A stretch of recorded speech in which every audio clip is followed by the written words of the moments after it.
This program is brought to you by Hungry Jack's and Bunnings Warehouse. Big game here for the Bullets because they let one slip last time these two teams played. Rillie, put a little step back. Oh, big three. Rolling down the middle for that floater. Nathan Sobey, an elite finish with the dribble. They've been the benchmark for sustained success in Australian sport, the Perth Wildcats. Fight from the field as Travers again. That's what he can do. Warren Webster into the game, straight away onto the scoreboard. That was explosive. Antonius Cleveland is Manning. Oh, Manning to back. And now Cotton starting to get warm. And now he gets the friendly bounce. Right on cue. Well, the post-James Duncan era started across the ditch in disaster for the Brisbane Bullets, but they return home tonight to face the Perth Wildcats. Can they get their season going with the clean slate under Sam McKinnon?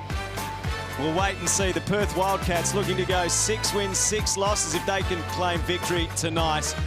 It's all ahead of us from the Nissan Arena in Brisbane in the Hungry Jacks NBL. Alistair Nicholson alongside Pete Hooley and Jenny Screen tonight.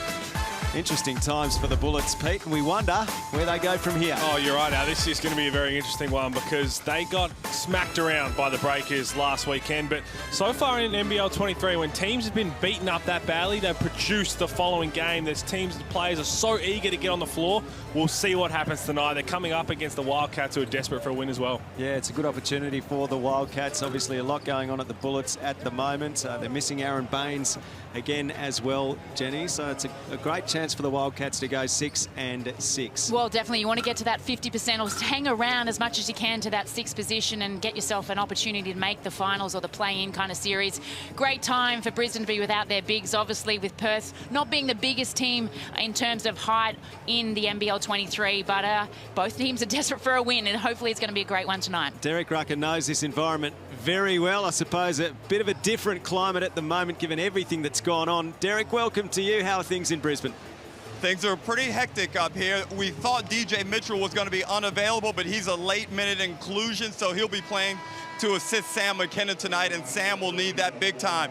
Last week was a rough one for Coach McKinnon. He's now the interim head coach, not the full head coach. I talked to him just a few minutes ago about last week in New Zealand. Yeah, like the first few days were pretty full on, just trying to make a few little changes. One day training, travel to New Zealand, play against a pretty good basketball team. You know, that game's something which didn't go well for us, so reviewed that. But now I think this week we feel a bit more comfortable with the game plan. We've got a way we're going to play, so I know the guys will come out with some intent tonight. Not a lot of positives. I think just stuff you're going to learn from, though. Like, these are professional athletes we're dealing with. I've been put my hand up to do the job, so reviewed my own coaching, reviewed some of the players and all the players and how they went about it, and we have a choice tonight to change that. And the important thing right there is he said, I put my hand up to the job, signifying that he wants to be the permanent head coach of the Brisbane Bullets. Wouldn't be a bad way to go. Back to you guys. Yes, good on you. Thank you very much, Derek. Looking for positives for the Brisbane Bullets. Obviously, Nathan Sobey on the comeback from injury has been one this season, but they need a big performance from him. Yeah, 2 positives to come out of this game. With Sobey's numbers there, 14 and 10, he was outstanding in the lone hand, and the flight out.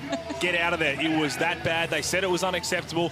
How do they respond? But it is good to see Nathan Sobey get back to that match fitness and perform at his best. And the Perth Wildcats, every time you roll up to the basketball and Bryce Cotton's playing, there's a sense of excitement, and for Wildcats fans, Jenny, a sense of hope that something really positive can be achieved. And after a difficult start to the year, they're starting to play some better basketball. They are indeed, and we know what he can bring to every game, night in, night out. Bryce Cotton, he's the league MVP, has been many times. He's on career average with 22 points as well, but it's the others we need to step up. Tayshaun Thomas, I'd love to see him have a big one tonight. And then defensively, they've got to lock in and have some pride about the way they play defense. Let's take a look at the Bullets champion starting 5. Oh, look at all the changes. I mean, Gorjak Gat coming in. They are shallow in the centre position in the big man department. DJ Mitchell is in. He's going to come off the bench. And Rasmus Bart coming into the starting lineup instead of Tyler Johnson. So, Sam McKinnon throwing a bunch of different looks. And for the Wildcats, Well, that man on screen I just spoke about before, him stepping up, and obviously we know Bryce Cotton does Bryce Cotton things. Mitch Norton, I'd love to him spearhead the defensive end for these guys, and let's hope Jesse Wagstaff can have a big one tonight too. It's just their 4th game at home this season, the Brisbane Bullets. They've got the Jack Jumpers on the weekend as well. Is this the turning point with the clean slate? Can they bring some positivity, the Bullets? Let's find out in the Hungry Jacks NBL. Here is Nathan Sobey. Kadee.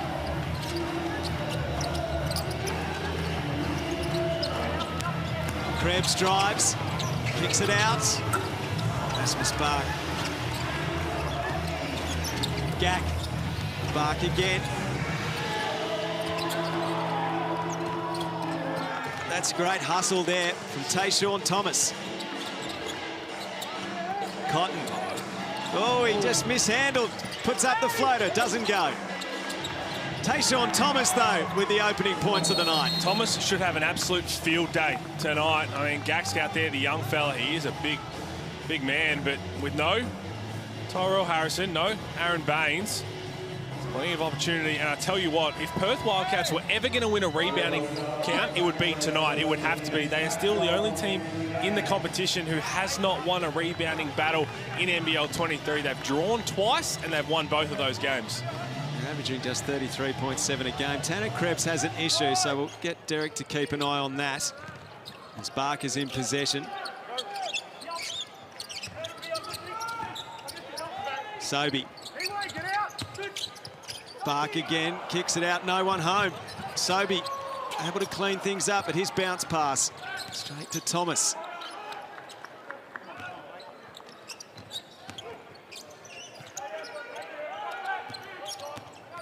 Norton, who Jenny wanted more from. He runs into a brick wall there. Great D. Let's go down to Derek Rucker and find out how Tanner Krebs is getting on. It looks like that injury to Tanner's finger is on his left ring finger. And guys, I had a good look at it. I was right next to him. It is bent at an angle that is not very good. It's almost pointed back in the opposite direction. So I think they'll have to get that thing back in joint. Hopefully there's no significant bone damage and they can tape it up and get him back in the game. Yeah, let's certainly hope so. Johns, Geelong product. Rasmus Bark.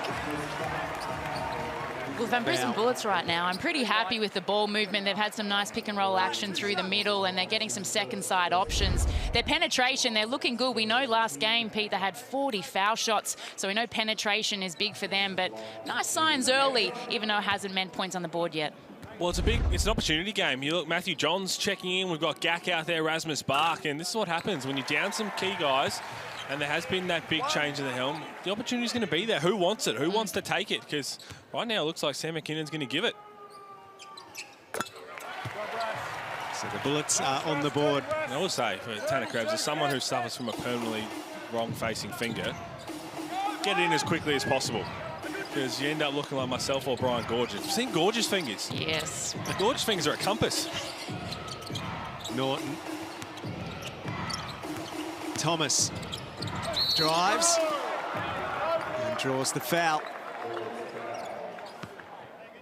Just a 60% free throw shooter, Thomas.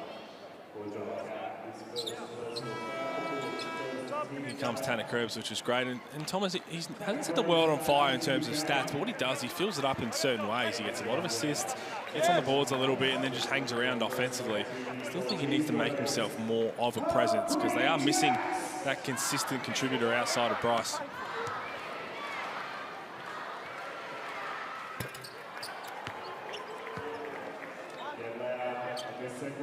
Thomas with all of the Wildcats points so far.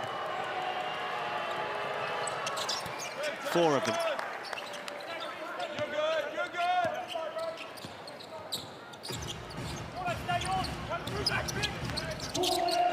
Today, Sobey. This week's loss. It's the most significant loss they've been a part of, both of them in their NBL careers. 37 points to the Breakers. Sobey playing his 215th game tonight. Kadee his 353rd. Thomas goes to work again. Sobey with the rebound.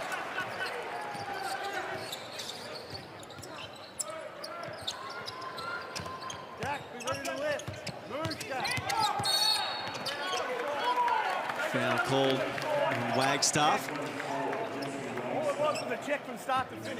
Nice to see that finger. Hasn't really disturbed Krebs that much, being able to put the ball on the floor there. And hopefully he'll be able to have an impact last game. Even though it was a loss, he was their highest scorer with 19 points off the bench. Kadee to Sobey. Get hot early for the Bullets. Kadee for three. Gack underneath. Contact from Thomas.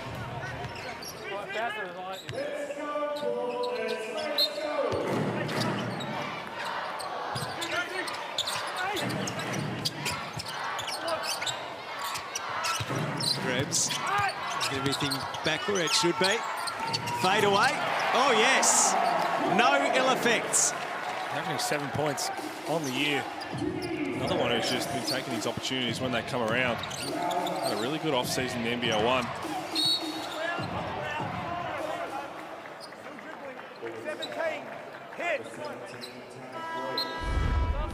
Let's take a look at this. He's playing in the 4 spot.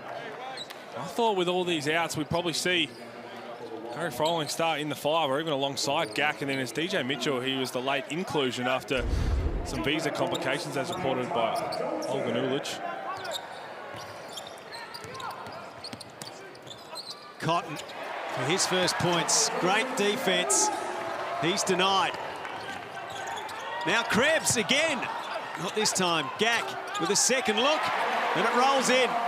He's enjoying his minutes early. I think he's been quite a prominent force or an effect on the offensive end. Has Gack a couple of hands to some offensive rebounds, and they're just showing the length that he's been blessed with. Norton. Majok. Underneath.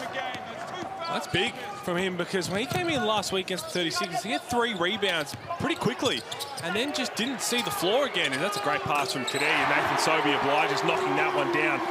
Big knockdown from Sobes, who's just shooting 30% from outside. So the Bullets lead for the first time tonight, courtesy of the Nathan Sobey 3. John Rillie is in constant dialogue, it's fair to say. He's not happy about something. I think he wanted a timeout straight after this and nobody heard it. It's a really good pass. Corner to corner. Kadee hitting Sobey. Heard Sam McKinnon say they need Sobey to fire. So Brady Manick there on screen had a difficult start to the season, started to find his groove. Tayshaun Thomas has started brightly for the Wildcats tonight. What does John Rillie think about their prospects this season? Brady Manick, everyone knows that the minute he walks into the gym, he's shooting the ball. He struggled with that early on. I never lost faith in him.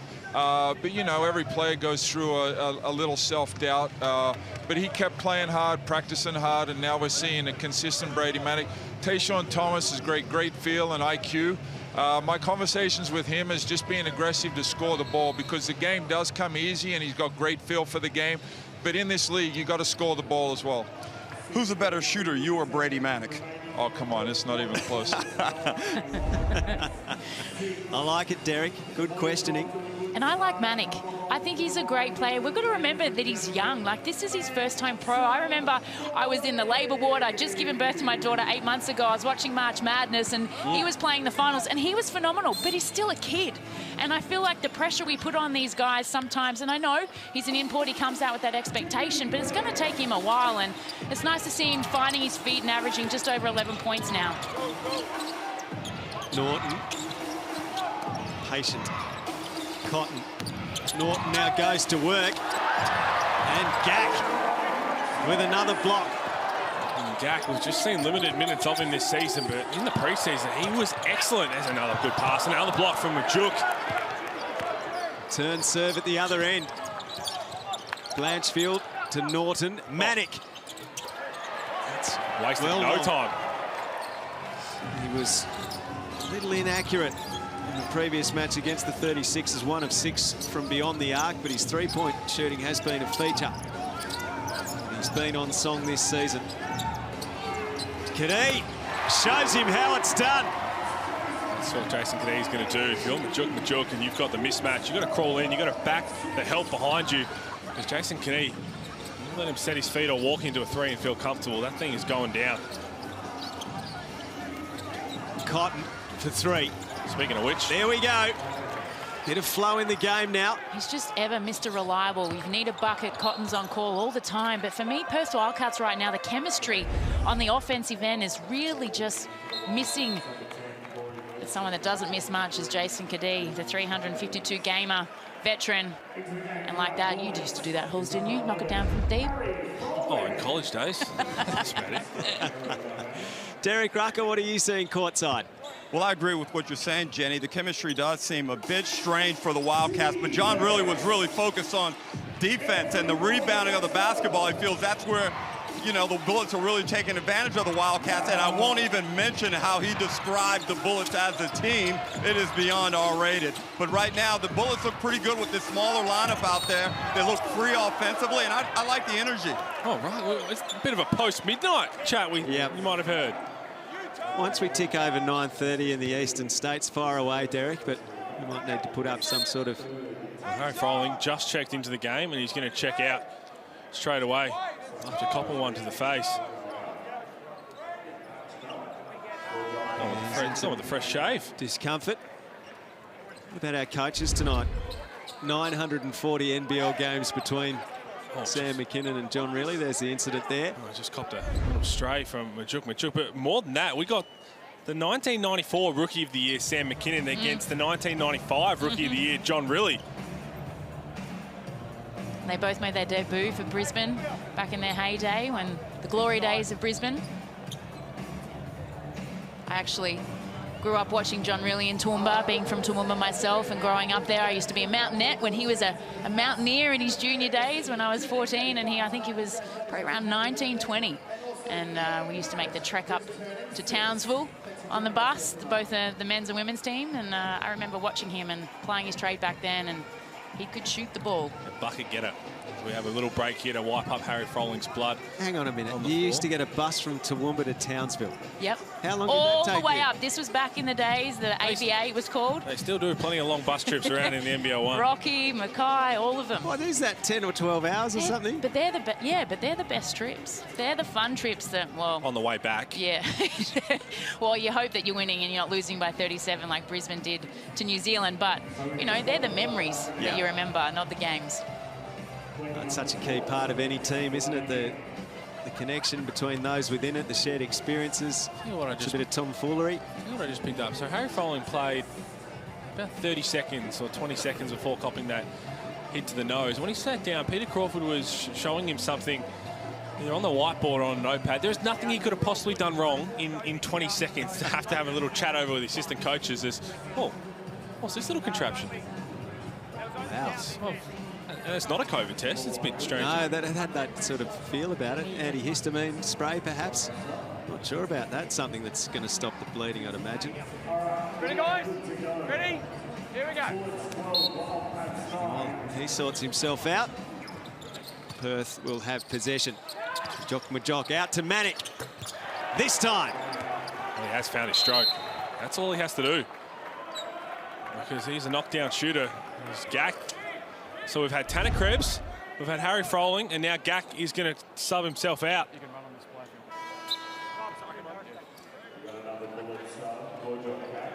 So well, they're already short-handed. And another two big guys gone down. Well, 4 out before the game even started, and now... I reckon he's copped on in the Jejune. So after the Brisbane Bullets knocked down consecutive threes to lead by 6, the Wildcats have responded with consecutive threes to level things up.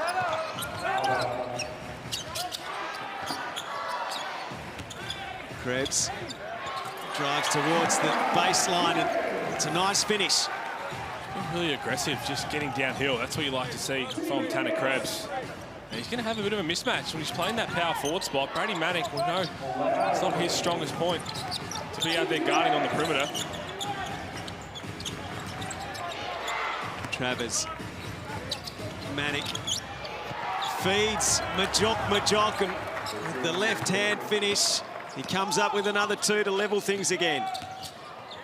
Oh Kadee, he's feeling it. Another breakdown on that end from the Wildcats. Wildcats. Jason Kennedy just walking into a couple of threes, and it's pretty clear what the Wildcats are trying to do offensively. They're just trying to find any mismatch and then just seal the big fellas down low and just pound it in there.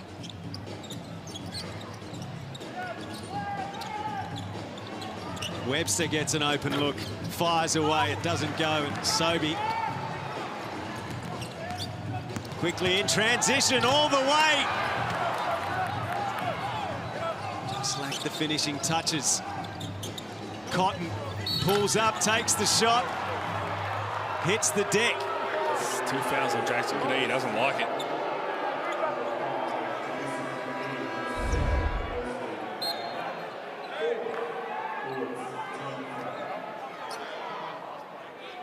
To sit down, another look here, and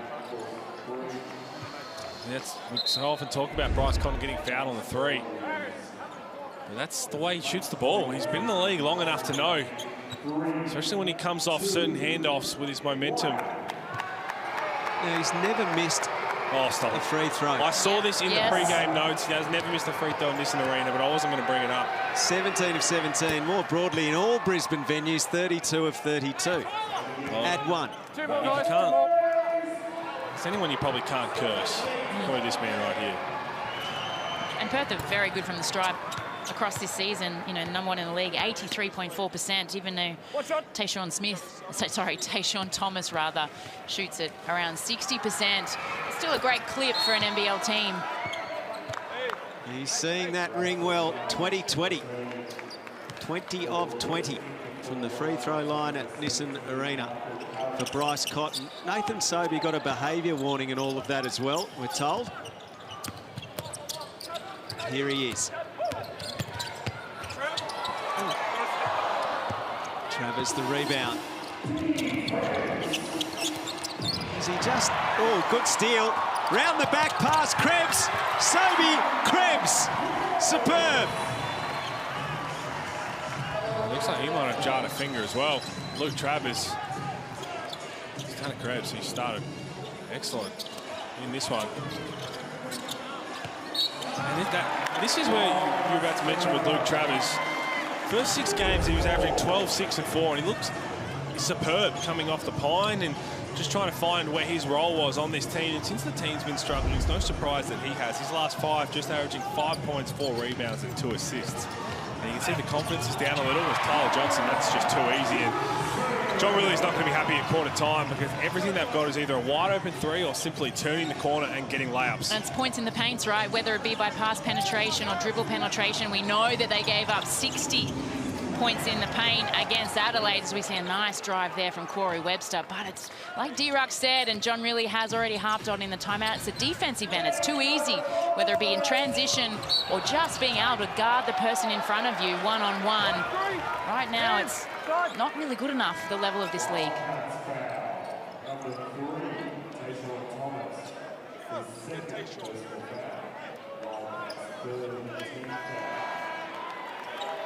Thomas going to sit down with 2 fouls as well. Both him and Jason Kennedy. DJ Mitchell checking into the game for the Bullets. Visa issues. There's the report. Had him in doubt for tonight. But he is an Australian citizen, correct me if I'm wrong, so it's sketchy on the details there. Rasmus Bark can't get that to go. Lots of finger pointing going on. Wildcats ball.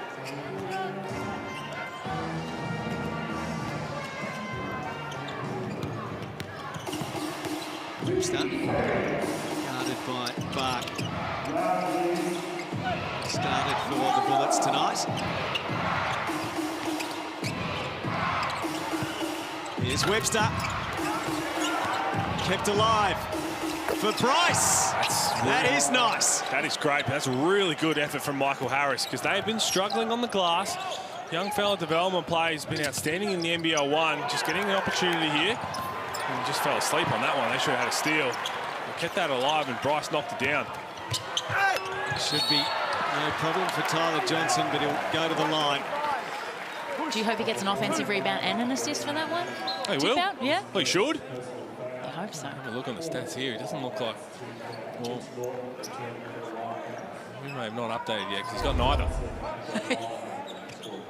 I'll tell you what. But they're the I'll tell you what. things. Bryce Cotton's got an offensive rebound. Nah, we'll go back and get that changed. Oh, more to the point of that with the statistics is, I think we just got to be a little bit more conscious of what is a purposeful tip, a controlled tip out. Because I don't think we do that enough in the NBL. I agree with you, Holly. If you haven't entered this competition yet, I know Jenny Screen's entered. Every opportunity she's sending in those videos. All the money I can get. For the $50,000 courtesy of Latrobe Financial, our Legends competition. Enter now at nbl.com.au/legends. Post your half-court shot. Go down to the local court with your friends and take a video. You can post your half-court shot and you have the chance to win the $50,000. Cotton. Dodge that one because Bryce Cotton had Harry Froling. There's Ireland. Snap back. Froling. Sobey. Mitchell. The Bullets lead by 3. Just over a minute until the quarter-time break. Cotton into the lane. Floater doesn't go. Froling the rebound. Bullets are leading the rebound count 9-7 at the moment. Johnson's shot is just a fraction off. And he hasn't missed many of those this season, has Tyler Johnson. Shoots at a great clip from deep. And a great screen also there from DJ Mitchell. Tyler Johnson's super efficient. I think a lot of Brisbane fans scratching their heads as to maybe he should be taking it upon himself a lot more, but it's hard when you've got Sobey out there as well. You've got to run a lot through Nathan Sobey. Kadhi's going to try and set everybody up. So I like that they try to find that different look for him coming off the bench. We see it with the Breakers. We saw it just before with Barry Brown Jr. Giving him the 6th Man of the Year award right now. There's no one coming close to what he can produce. But that could be Tyler Johnson if he wants to tap into that role. He does shoot a great clip, 17 of 36, 47% from deep. A couple assists and a couple of rebounds to go with that. Just the offensive output. This kid's hungry. He wants to be fed. And when little kids want to be fed, they make it known. Not this time.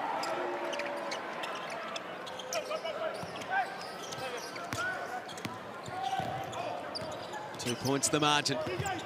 Tight affair at Nissan Arena. Mitchell. It's going to be a charge. Offensive foul called on DJ Mitchell. Jesse Wagstaff's done that his whole career, and a lot of the time people might question, has the tendency to put a bit of mayonnaise on it, but just moved his feet, and DJ Mitchell just kept getting downhill. Dropped his shoulder. It's a good call. You're just catching up with things in the NBL round 8 started earlier tonight in New Zealand. The Breakers consolidating top spot with a 110-84 win over Southeast Melbourne. That's a big win. Huge win for New Zealand. They really are setting the tone for NBL23 and a championship contender. Nice Cotton. Manick gives it back to him. And Cotton drives towards the rim. Doesn't fall. In the closing seconds of this quarter, Rasmus Bark. Oh, what an effort that was. He's gone a bit early here. He's going to give Perth a chance to get the last shot.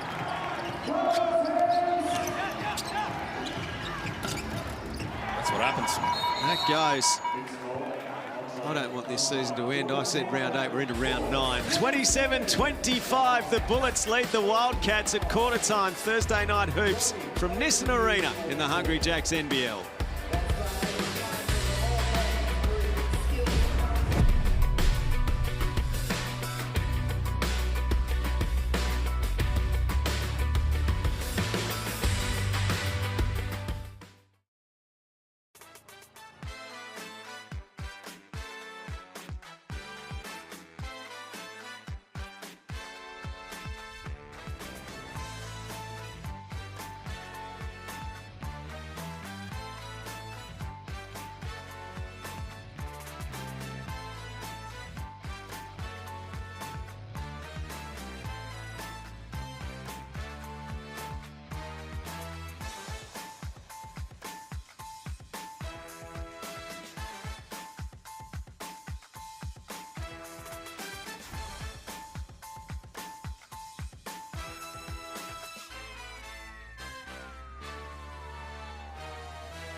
Brisbane Bullets with an encouraging start on their home floor against the Perth Wildcats, leading by 2 points at quarter time in the Hungry Jacks NBL Thursday night hoops. Earlier tonight, 110-84, the Breakers defeated the Phoenix.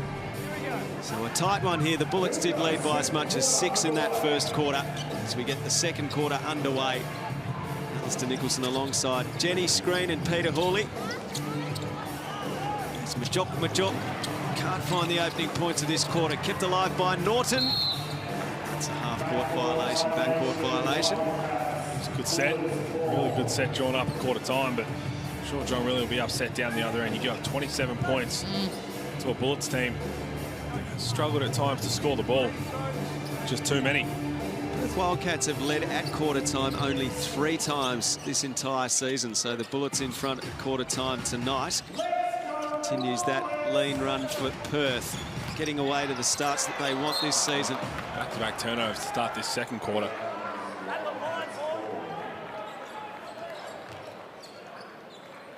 Good to see Gak back out there. I just had the wind taken out of him in the first quarter. Wagstaff, Blanchfield, plenty of experience there. Norton and Cotton trying to get into double figures. 9 points for him in the opening quarter, including 2 3-pointers. Frustrated. Averaging 22 points a game this season, Bryce Cotton. Just the 17 last week in the loss to the 36ers. Just the 17, I say. Set high standards. People expect plenty. Foul is called before Sobey puts the shot up.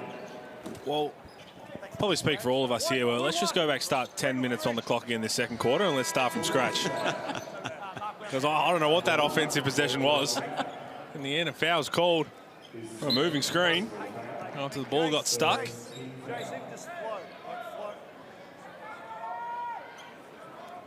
And that's probably been the issue for both these teams, right? Hulls throughout the entire season thus far, yet to find the chemistry. They're clicking both offensively and defensively, because let's be honest, defensive is all about chemistry and effort as well, but both teams are struggling, obviously rotations, injuries, all that kind of stuff, but the basketball's the same. A lot of these players, especially the Perth team, they've been around this game a long time in terms of games played in the NBL, and they're just not showing the experience that we know that they can do. Pulls the trigger. Wagstaff with the rebound. The spin, not the finish. And he has it deflected out of his hands. Kadee and Bark. Slow things down for the moment now. Kadee on the drive. Bounce pass and upstairs goes Sobey. Really good off-ball movement by Sobey. Looked like they were about to run into each other, but Jason Kadee just dropped it off. That's what you like to see. And Sobes looks locked in. He looks really locked in as we see Jason Kadee just drawing the defense, getting blindsided there was Cotton in the corner. And Sobey just putting on the jets and showing us his athletic prowess, getting up above the rim. But he's got this look in his eyes at the moment. We know how the start of the season, injuries, battled last season as well, but I feel like he's slowly just starting to get back to his best. Well, that got the crowd going, Derek Rucker. Well, it sure did, and Hulls, you and I have done quite a few Brisbane games together. As Majok gets an easy bucket inside. We've done a lot of Brisbane games together, and we knew what James Duncan was trying to do from a coaching point of view. Now we're getting up and back. Too many easy layups. But look here. Maybe the Bullets and Sam McKinnon are going to decide on a different style of play. Maybe it just needs to be an open style of basketball where just try and outscore us. You know, I mean, maybe you've got to adapt your ideals about how basketball should be played to fit your personnel. It's an interesting one, Ruck, because I'm not sure if I completely agree. If this is not like a Cairns Taipans where they play really good defense too, but in terms of if you want to get into a shootout, I think they back themselves more often than not. I'm not sure the Bullets have the weapons, but I'll tell you what I did notice is Tyler Johnson, when he got subbed out before, he held the ball too long in that possession, and straight away you could hear Sam McKinnon on the coach's mic say, let's have a sub, let's get him out. So maybe that's what they're trying to do, is get the ball through hands and just play a lot looser. But maybe Ruck has a point, because they do look like they're basically saying, we're just going to have an offensive onslaught, and if we score more, we'll win. We just saw Nathan Sobey lighting things up with the big stuff. Well, it's terrific to see him back out there, healthy, fit, and starting to fire again. We'll have a special feature on him coming up at half-time, and here's a taste of what's to come.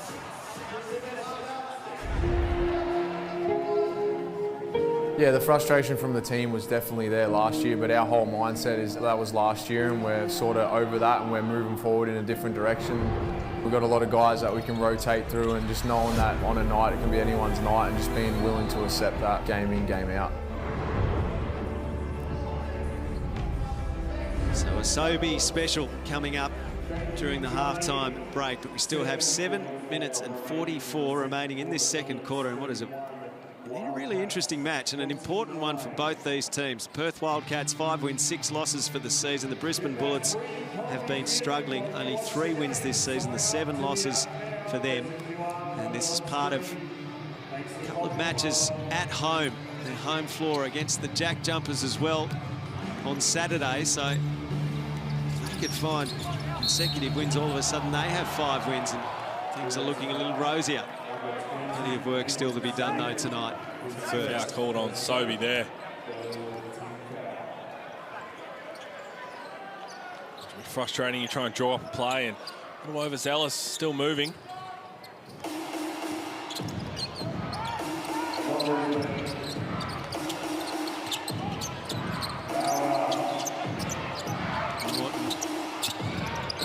Asking for movement with his hopeful eyes. Gack, Sobey, Manic, big roadblock. Bark, Cotton with the rebound. Rebound count is 12-10. The Bullets' way. Blanchfield, open look, no problem. Needed that top, Blanchfield. Just 7 points on the year, 33% from outside. He was there for about a week. That was poor transition defense from Brisbane, getting back and finding the shooter in the corner. So Wildcats in front for the first time since the early stages of this game as Sobey's down. And I don't mind that by the Perth Wildcats giving up that foul. Physicality is something that I don't think has been a part of their DNA this season. They only give away, you know, in terms of fouls, least in the competition at 10, 14 fouls per game, so they can afford to step up the physicality just a little bit, no matter how much theatrical content was in that move. But physicality is something they can try and do a little bit on the defensive end here, and, you know, obviously not giving away bonus fouls, but just bumping up the D a little bit more against Brisbane. Krebs, not this time. Manic. Now Cotton.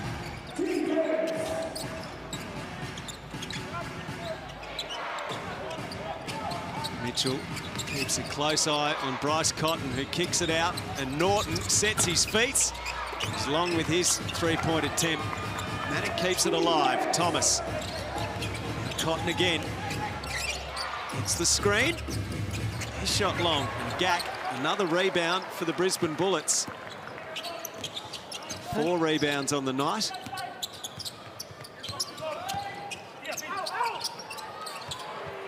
Tyler Johnson. He doesn't miss that. Feet set. Tyler Johnson, he's been money. Shooting the 3-ball. And just another breakdown on the defensive end from the Wildcats. I guess they're trying to be a bit aggressive on the ball screen. Nathan Sobey with Krebs, but it's just too easy. And speaking of too easy, well, Rucker might be right in this game especially. There's not a whole lot of defense being played in terms of when they do try and be physical, it's illegal, it's foul called. Otherwise, everyone's just turning the corner. It's a layup drill. Johnson from outside. So a couple of attempts in this quarter that he's failed to connect. Manic has a go. Oh, yes. That's his second triple of the night. He was hunting that from the moment Bryce Cotton started to getting pressured. That's what you want to see.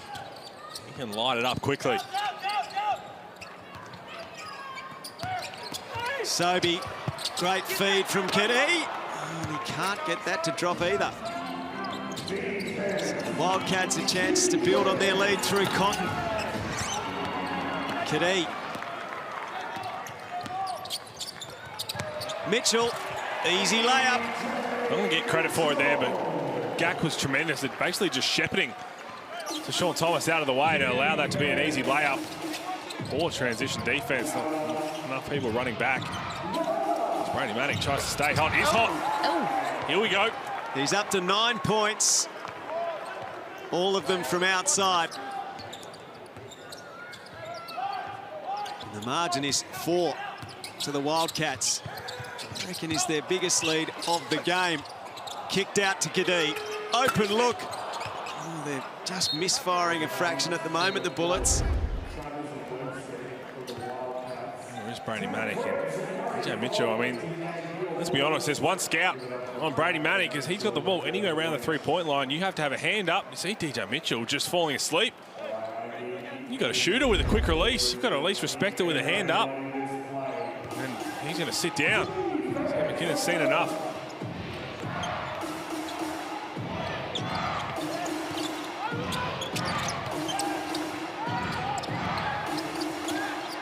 Webster feeds Thomas. Nice finish underneath from Thomas, and the margin out to 6. And unsurprisingly, Sam McKinnon's seen enough. He's called for the timeout. It's just too easy. That's just a pick and roll. Look at this. Easy as you like. Harry Froling did all he could, and in the end, easy 2 points from Thomas.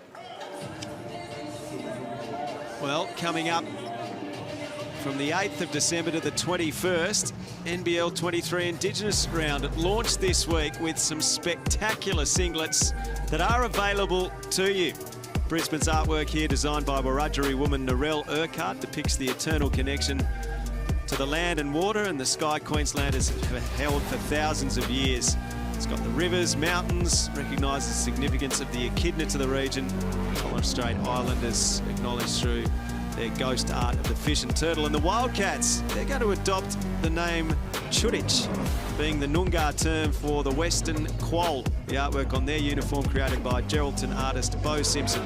It's titled Together as One, that uses bold and vibrant pink and aqua to contrast the classic Wildcats red. Now, if you look at the code on the right of your screen there's your opportunity to purchase one of those singlets, and there are some sporting stars of a different variety, having just played in the grand final of the AFLW. Some of the Brisbane Lions women are in the house tonight watching on. Unfortunately for them, despite kicking the opening 2 goals of the grand final, they were actually beaten What a season. by the Melbourne Demons. Spot on. So the season's over. Not a drink in sight. It's over. Well, you're at the basketball. Season's over. Pre-season's a while away. Professional athletes, Cooks. I would have thought their coach, Craig Starcevic, would be encouraging it. Just down low. A bit of refreshment, a bit of relaxation.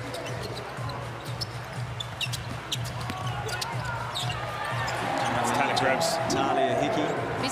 He's been solid. Like you know, leading one of the leading scorers for Brisbane is Tanner. 8 points on the board now, shooting at a pretty good clip, 4 of 5 as well. But he's just solid across the board, both offensively and defensively. Okay, Sean Thomas, effortless, really.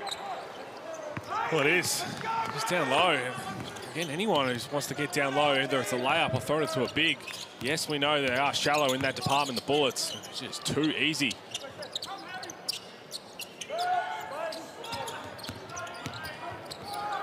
Sobey harassed and loses it. Good hustle. Froling gets it back. Kadee, Sobey again. That combination doing good things for the Bullets.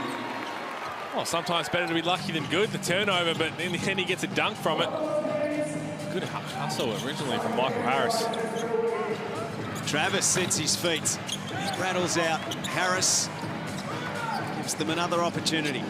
That's one area the Perth Wildcats have been great at. 6 offensive rebounds in this first half alone, giving the team some great opportunity at some second shots. Oh, hello. Tayshaun Thomas pulls the trigger. So the Bullets looking to construct through Kadee. Good read from Manick, the steal. He releases Travis. Travis to Harris. Harris on the move. Froling the rebound. Oh, dangerous pass. Sobey, easy pickings. Travers with the dunk. Oh, my Lanta. Seen a couple of those in this first half. Well, that has sucked the oxygen right out of the Nissan Arena crowd. A gift.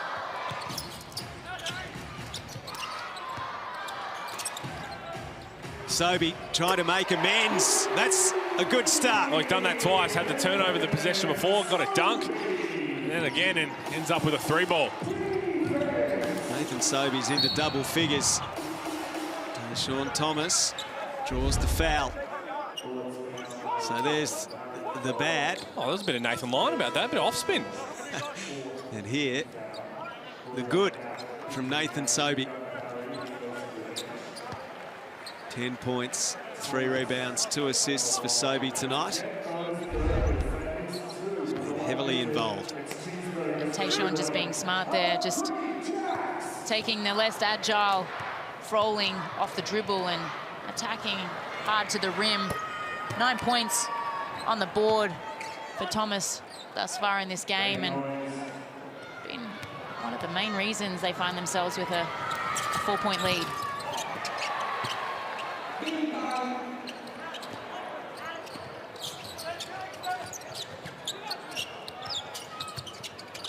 Krebs.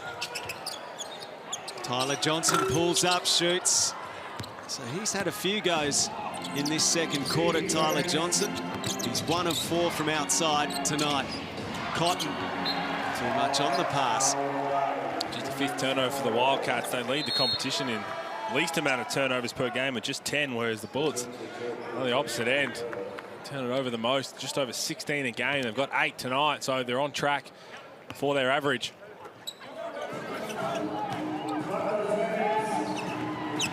Sobey charging forward with great strength and commitment. We know Sobes likes to get out on the break and push, but that is a clip right there for Perth Wildcats, and I know the people in the West will not be happy that they're allowing Perth to go end to end, Brisbane rather, and get a nice easy layup. Just not good enough on the defensive end of the Wildcats. I mean, it's a layup drill for both teams.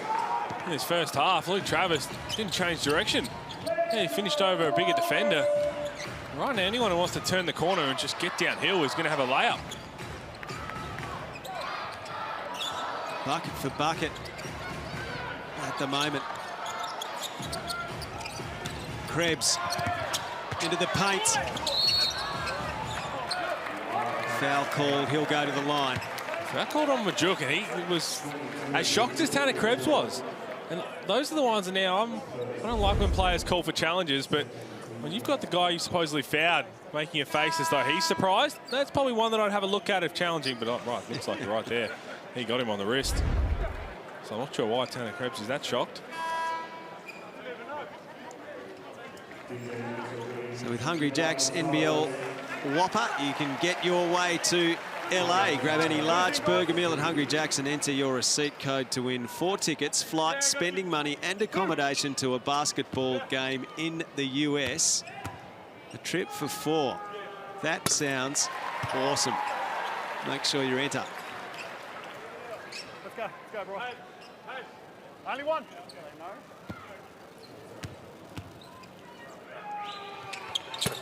Margin back to 2.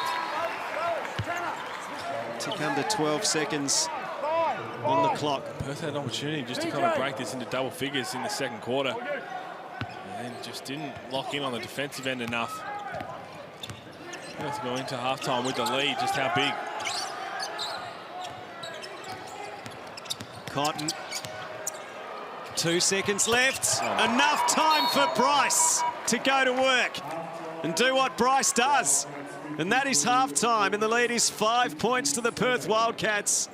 52-47. So tough, Bryce Cotton. Normally likes to rise up with the ball in his left hand. Step back going right, no problem.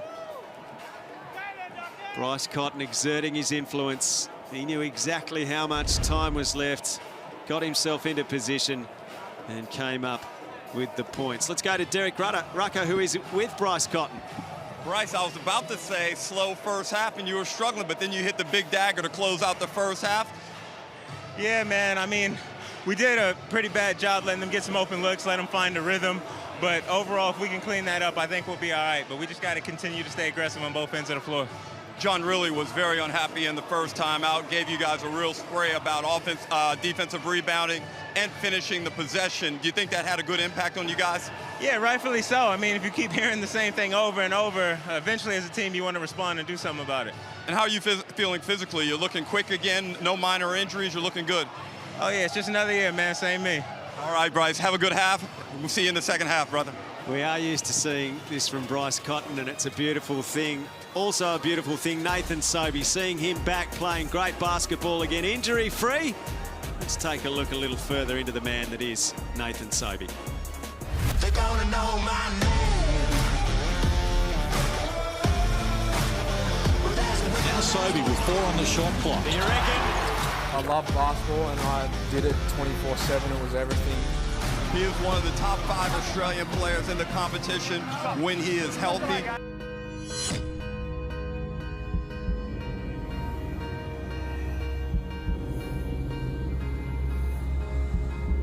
Mentally, during the whole rehab process, family see me at probably my worst because I don't have that outlet to go and train, and tough for the family. But now that I'm back out there traveling with the group and stuff, sort of just enjoy so much time with them. When as an athlete you sort of go away and miss a lot of things, so I was able to catch up on a lot of stuff for sure.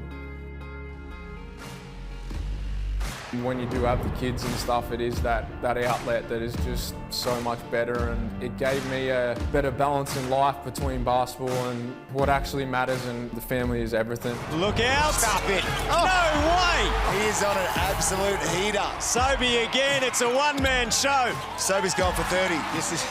This is a vintage Sobey game right here. Yeah, the frustration from the team was definitely there last year, but our whole mindset is that was last year, and we're sort of over that and we're moving forward in a different direction. He's waiting for it, he's wide open, he sets his feet, 3 from 3. We've got a lot of guys that we can rotate through, and just knowing that on a night it can be anyone's night, and just being willing to accept that game in, game out.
It's been a fairly tight affair at the Nissan Arena in Brisbane.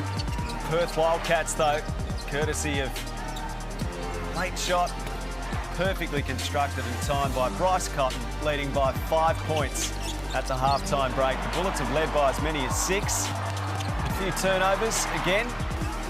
Defence hasn't been overly strong. We've got a game on our hands, it appears. Nathan Sobey, he's done some special things tonight. Pete Hooley, Jenny Screen. Hasn't reached great heights the game, but at least we have a reasonably close affair. Well, you'd rather it this way where they're putting points on the board, because the defence just hasn't been there at all from both teams collectively, which will be disappointing for both John Rillie and Sam McKinnon at half-time. It's just been a layup drill. I mean, you look at that, 53% from the field from the Bullets, 46% for the Wildcats. And yes, the Wildcats are shooting well from outside with the 7 of 17. But anytime anyone wants to get a layup, they'll just turn the corner and they'll basically walk into an unguarded basket.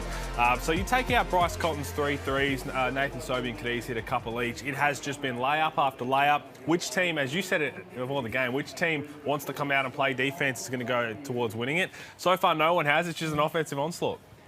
Tanner Krebs averaging 7.1 points per game this season. He's had 10 to half-time, so his influence has been pretty strong on this game. He's pretty good. I mean, tonight obviously depleted in terms of the bigs, but he stepped up. He's gone into the 4 spot a little bit, which has been advantageous for him in the first half. He was great off the bench in their game. Obviously was a loss, but had 19 points. But he's been effective. And we know he can put the ball on the floor, but he has had a great off-season in the NBL1 as well.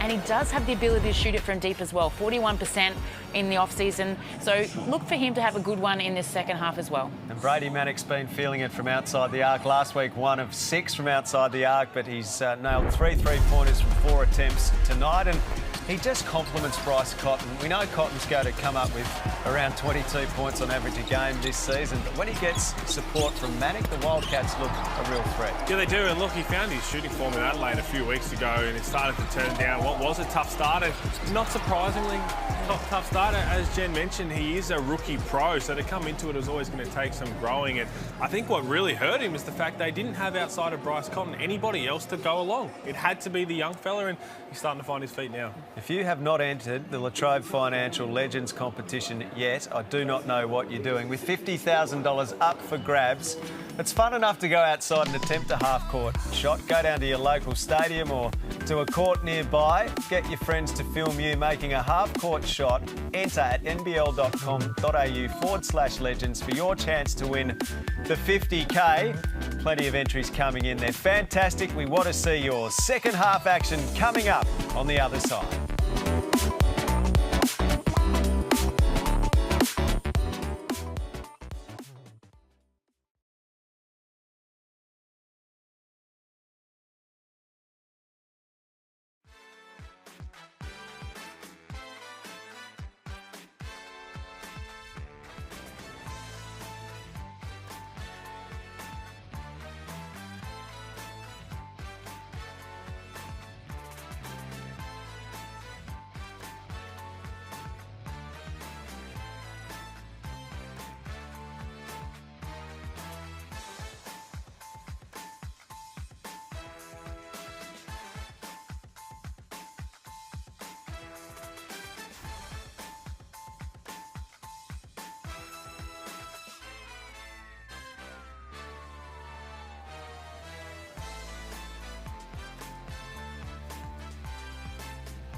Welcome back to Nissan Arena. I'm here with 9-year NBA veteran Aaron Baines. He is the Bullets marquee signing, but unfortunately at the moment, Aaron, you've got a bit of a back injury. How's the injury progressing, and when can we expect to see you again?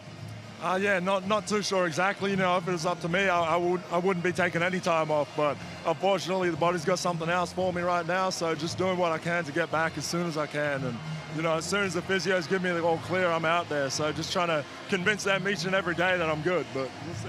And how have you found your first season thus far? A bit of turmoil in the program. How are you guys feeling now that change has been made, and what's the vibe like amongst the group? Yeah, you know, it's one of those things with professional sport. There's always going to be changes, especially when your record's not what you want it to be. But, you know, it's about taking the next step forward and trying to change and, you know, try and bring the right energy. And, you know, that's what we've seen it in the first half right now. So just enjoying the process of it. And, you know, I'd be lying if I'm not curious to see how we respond to it. And with the second half about to start here briefly, how have you assessed your first season in the NBL? You know, just trying to get back and trying to prove I can play at the same level that, you know, I was playing at previously. So just trying to get back to that and work with these guys to try and make their games easier as well. Aaron, thanks for taking the time with us, and I hope your injury gets better and we can see you back on the court, hopefully this Sunday. Cheers, mate. I'll be doing all I can. Thank you. All right, there you go. Aaron Baines. So he's averaging 11.9 points a game this season, 8.7 rebounds as we get the third quarter underway from the Nissan Arena. Wagstaff. Krebs with the rebound. Again, there was a good drawn-up set from John Rillie. Probably a bit too unselfish at times. A couple of guys could have turned the corner. In the end, they settle for the Wagstaff in the corner three balls. Jason Kadee puts his head down. This is the layup. Both going to get the ball. How did you feel about the whole James Duncan scenario, Pete? Well, I don't sympathise. I mean, I feel sorry for all coaches, really, because if you ever see any kind of pro sport, it's whenever a team wins, everybody talks about how good that team was. She used to have the best players, had the MVP.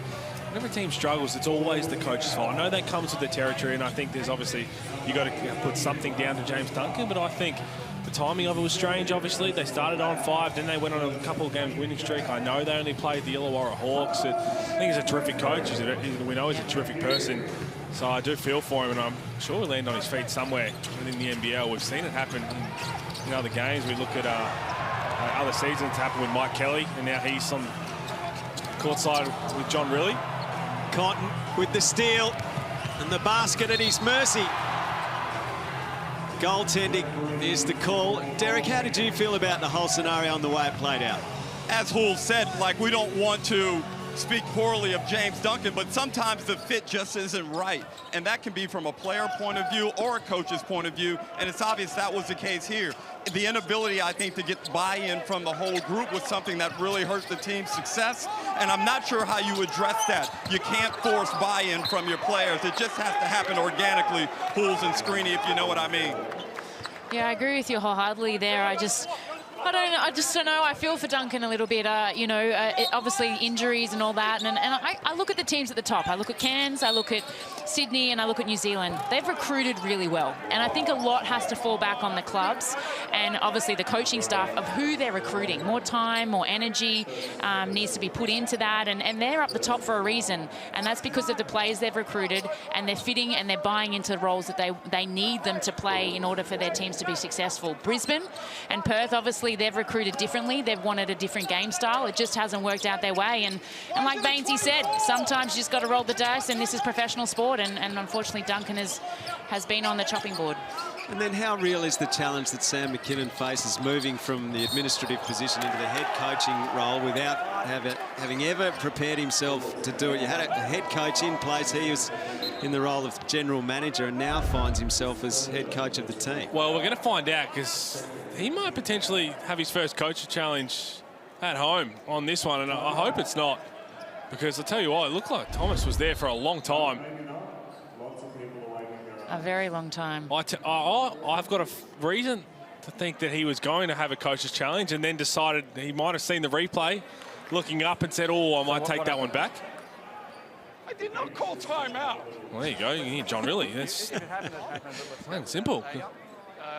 going to cancel that timeout But I've and got put you the hitting ball in front of inside the Perth, okay, guys? Golly. Did he? I'll go and have a word. Okay, I just had a grab for you. Just make sure you're direct with... Look, I don't care if it happened or didn't happen. Just make sure you're direct with the communication, because they're saying it happened, okay? But I didn't even talk to them. I'm just telling you. Just be careful. You're talking to me about something I didn't even do. Oh, John Rillie, he is not a happy man. Here we go. Oh, there you go. So apparently they've thought that he was the one calling a timeout, which, to be honest, would have been strange. They got the ball back. It was a great charge taken by Thomas. He's a little fired up. A little.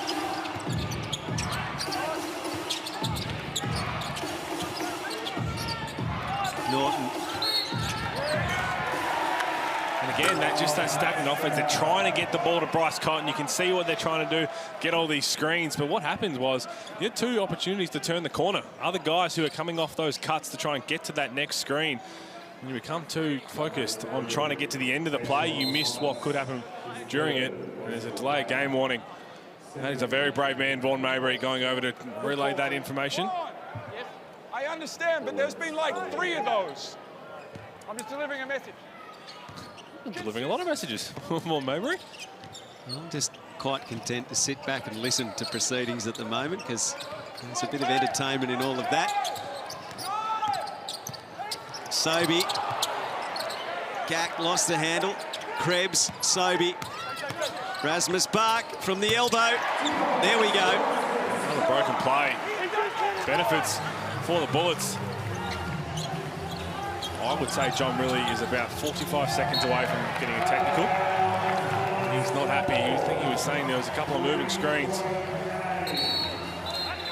There you go. He's got a warning right now. And this is where you've got to be careful. You know, you're heated and frustrations come to the surface here, but you can see, obviously, the assistants just say, take a breather. You know, you've got the momentum at the moment. You've come out well in this start of the 3rd quarter. You don't want to give anything untoward away and unnecessary to take away this advantage. Sobey. Gack. Bark did brilliantly. Krebs. They retain possession. Kadee. Cotty, yes! Oh, that's huge. Well done. With the hustle. That was much needed. Kadee's fired up. Scores a level. Cotton. It doesn't go. So John Rillie's fired up, and the crowd's been ignited by the Bullets, who've levelled things up here. Gack. The D was strong. Wagstaff and now Blanchfield. Tayshaun Thomas goes to work. Short on that shot. I'm going to wipe the floor here. Subs, come here, guys. All right. The Bullets do look more energised after half-time. Make no mistake about that. And look at the Amy replay. There's Jason Kadee. That was the broken play off the offensive rebound. Look at Bark's hustle. Krebs finds Jason Kadee. That was never going to miss. Jason Kadee up to 11 points, 4 assists, 4 rebounds.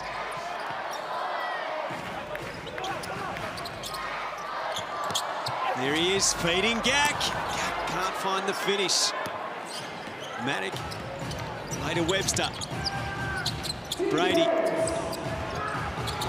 wants to pull the trigger, can't find a clear passage. Webster over the top to Travers. Travers, defence. Over the back from Gack, got the ball. Maybe this is just lifting a fraction, Jenny Screen. It is indeed. I'm loving the hands and the versatility of Gack. You know, just got some length there, over a 7-foot reach he does. And then on the offensive end, hasn't found the bottom of the net, but setting some good screen, diving to the rim hard. They're trying to look for him, hasn't been able to finish, but some great minutes, even though the stat line isn't going to show up for this young man. So the Bullets have scored 7 points in the 3rd quarter. The Wildcats just 2.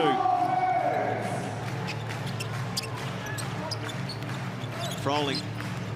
Sobey kicks it out. Johnson on the move. Into the paint, on the spin. Rattles out.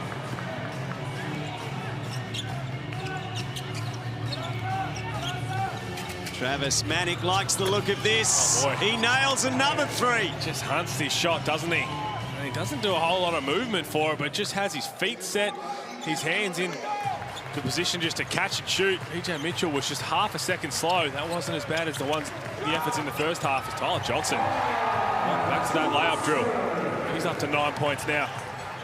Brady Manick, 4 of 5 from outside tonight. Webster. Travis. Going to continue to tempt him. Luke Travers, and I like to see him just be a little bit more active off the ball, whether that's setting screens or backdoors or cutting. Be able to get some easy layups. Froling. Sobey. Foul is called.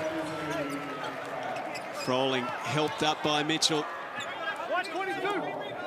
Foul is on Majuk in the paint.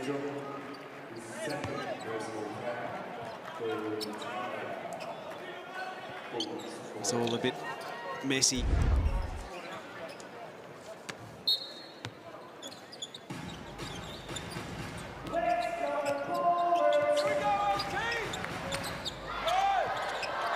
They find the lead again here, the Bullets. Nice work. DJ Mitchell underneath. It's good ball movement, good player movement. But you can hear John really praising Luke Travers there. The way he refused to get screened, fighting over to stay attached to Nathan Sobey. He made him have to give up the rock. That's where he can really have a big emphasis on this team, I think, defensively, is locking down the best wing on the opposition team. He's got the length, he's got the athleticism, and then just kind of let it come to him on the offensive.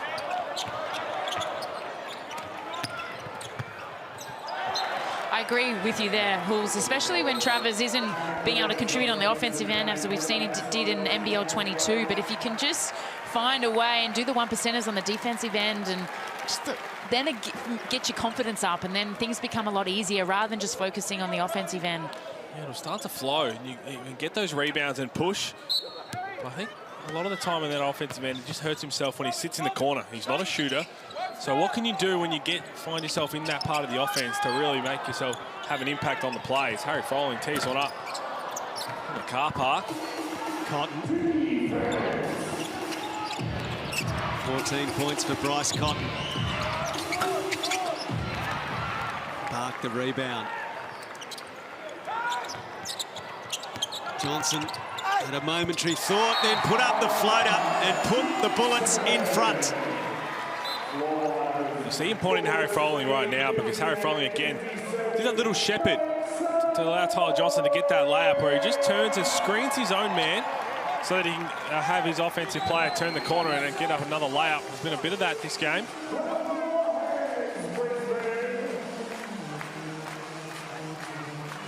The Bullets searching for their 4th win of the season. Wildcats, 5 wins and 6 losses so far. The Wildcats wants some sort of set to get Brady Manick another look. It's 4 or 5 from deep. Webster, Travers. That'll do. Here is Manick. This time.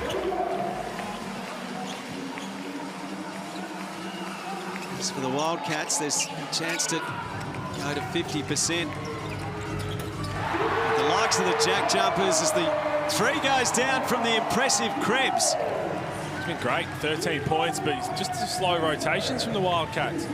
Luke Travers caught the roll, but after that, you've got to scramble. Who's running out to the next pass out? They look like they're in all sorts as Luke Travers finds himself in the corner again. No good on that one. It's Brady Manick with the rare 2-point field goal. Much needed bucket there for Perth Wildcats. Just running dry a little bit there for a couple of minutes in this 3rd quarter. Krebs, Froling, Mitchell, Johnson getting busy. 2 more.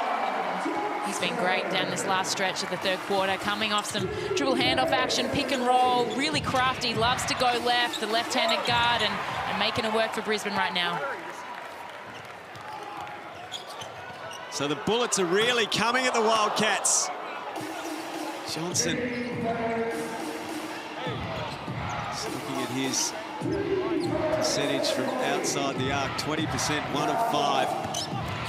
Cotton drives and gets to the rim. finds an important layup to get the margin back to 2. And the Adelaide 36ers, 5 wins, 5 losses. The Jack Jumpers, 6 wins, 6 losses. And the Wildcats, if they win tonight, will go 6 wins, 6 losses. You know what that tells you? That it's very hard to get wins in NBL 23. Krebs, my goodness. He's having a night. He's up to 16 points, averaging 7 per game this season. He is pumped. It's been fantastic. And it is a different look, playing in the power forward spot for the majority. Here's that first 3 ball from the Kmart logo. It's a really good ball movement, and that was right there. You see Corey Webster, he was just too low from the Wildcats' point of view. That one there, well, he just hit one. He's feeling good about himself, so he should. Well, we've seen that John Rillie's been a bit fired up tonight. Well, that man on screen has had a few running battles with the Wildcats over the years, if I recall from his playing days at least. Oh, he did indeed. He played 459 games in the NBL Championship winner, Grand Final MVP, NBL MVP as well. Did he get a little fired up one night? Let's take a look. Brisbane's lost to Perth on Saturday. Sam McKinnon had a word or two with the Perth fans before giving them a double-birded salute on his way out. McKinnon was slapped with a $1,000 fine for the obscene gesture. McKinnon has since apologised for his actions.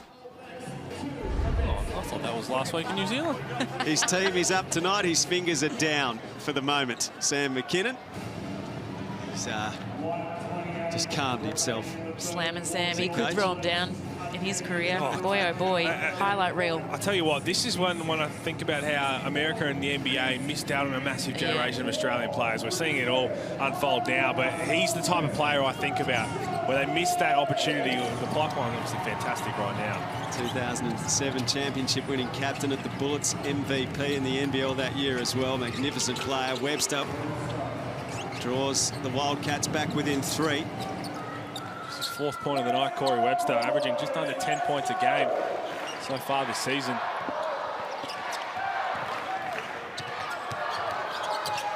Sobey's had a productive night. Kadee.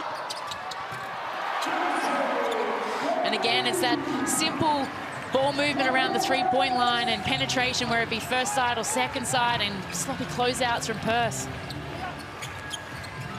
Sean Thomas. Harris into the paint. Thomas to Manic. And his last 2 haven't fallen.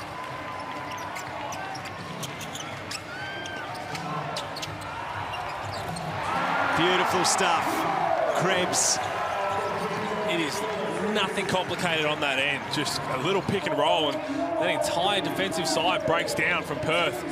Biggest lead of the game for the Bullets as Harris finds a finish. End to end, Sobey puts up the long-range shot. Cotton. Don't let him get a look.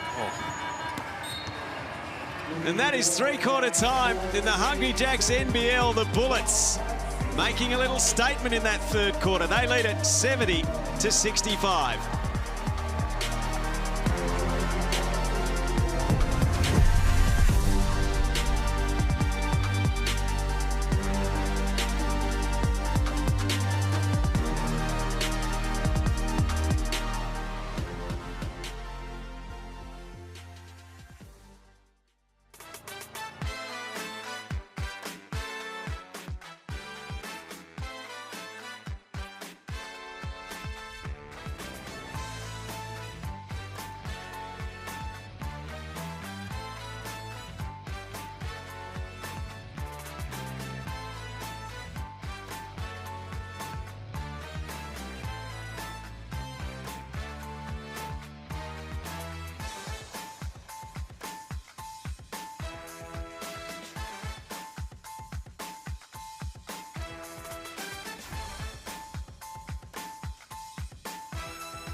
5-point lead for the Brisbane Bullets, who turned things around in that third quarter.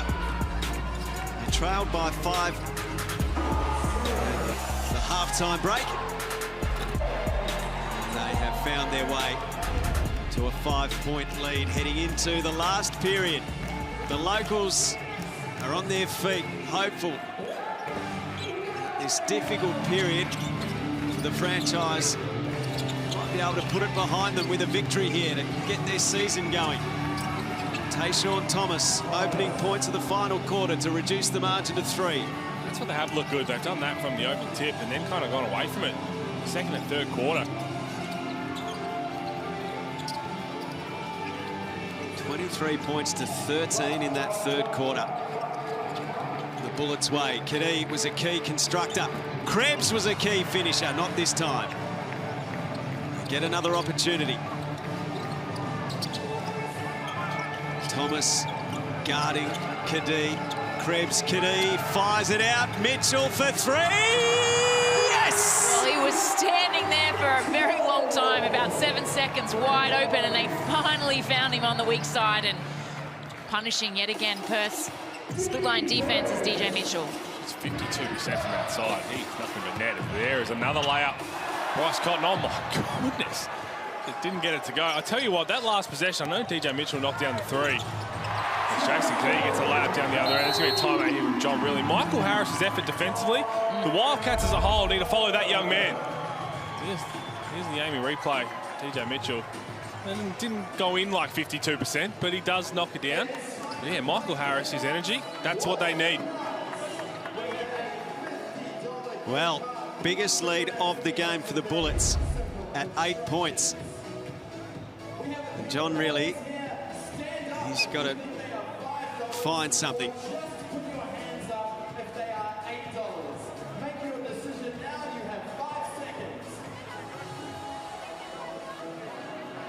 And the Bullets have got themselves in a position to go on and win this game if they're good enough.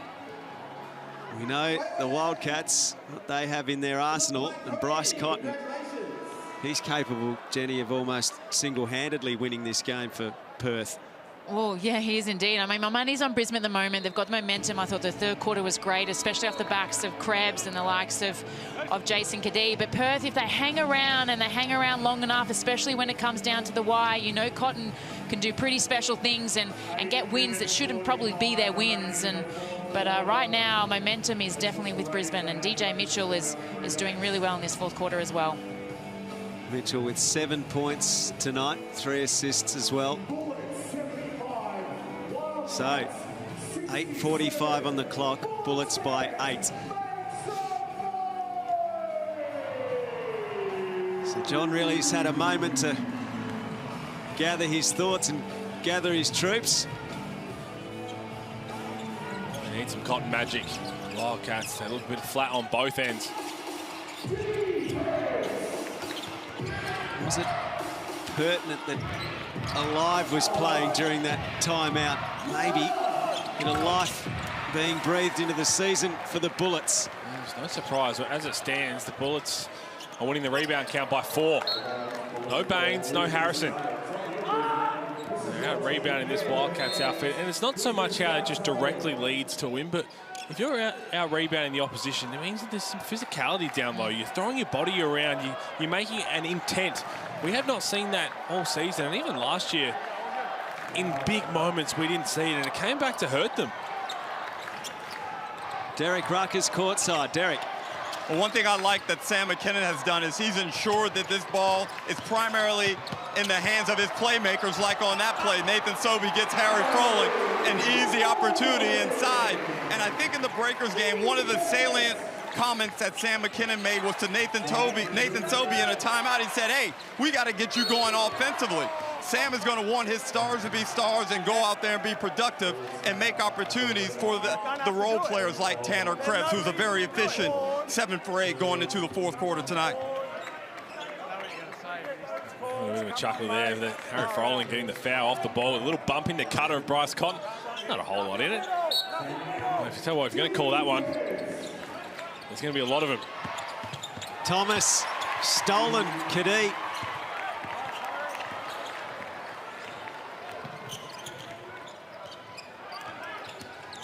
He's got Sobey waiting for it, but he goes himself. Mitchell. That's going to be a Bullets ball. That looks like the right call.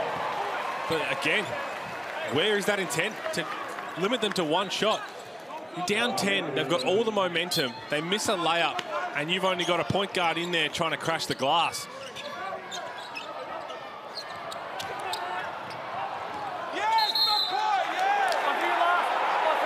Backcourt violation. You touched it last. He touched it last. He touched it last. Sam McKinnon just urging Froling You touched it last off your shoulder. to move away. Oh, came off. He's falconed it backcourt. Well, Sam McKinnon asked if he can challenge it. I think John Riley's asking for a delay of game, but have a look, he's been falconed into a backcourt.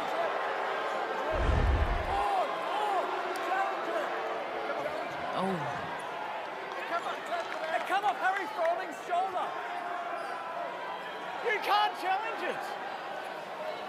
John Riley is going to be completely hoarse by the end of the night. Well, that's not John. It's Sam McKinnon is asking, and you hear Vaughan Mabry saying you're not allowed to challenge that one. And look, to be honest, you saw on the replay, it came straight off Harry Frolling's forehead.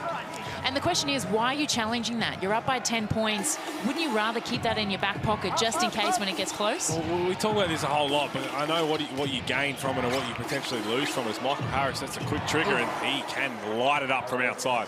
I thought earlier on in the first half, his one-legged run and three was a bit bold from a young fella, but that was a much better stroke. Rolling. Mitchell. And the Wildcats. Can they string some plays together? Travers, Harris, Cotton, right man to have it. And it goes. And all of a sudden that margin has been cut from 10 to only 4. Blink of an eye. There's a layup down one end. Bryce Cotton makes you pay on the other. Here is Michael Harris. He's been huge. I know he hasn't done a whole lot on the scoreboard, but you see his defensive intensity chasing around Nathan Sobey. He gets hit on a screen. He fights harder to get back in front. That is the kind of contagious energy the rest of the Wildcats need to live with on the defensive end. So that's a calmer coach now. Wildcats with consecutive three-pointers after the Bullets had got the margin out to a game-high 10 points. Just a big 7 minutes.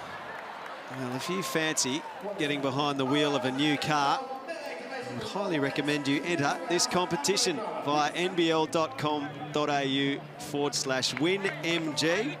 With thanks to MG, we're giving away a brand new MG ZS EV electric car valued at $44,990. It's actually easily worth 49,000 calls. Enter now at nbl.com.au/winmg for your chance to drive away in that magnificent electric vehicle. Due an upgrade soon. Maybe seats just get bigger these days, don't they? They do indeed. Tell you what, for this 7 minutes for the Wildcats, we keep highlighting the deficiencies on the defensive end and on the glass, but even offensively, just staying in structure. Saturday night, they travel across to New Zealand. Now, that is a team that is going to make you have to work so hard for every single shot attempt, and down the other end, they've got offensive guys just to make you pay. Barry Brown Jr. is just a walking bucket. Jarrell Brantley, Harris Pardon.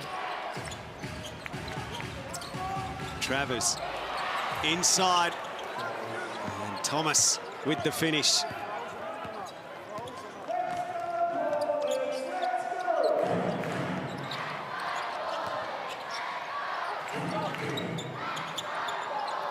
Sobey. 14 points for him tonight. Here's Kadee.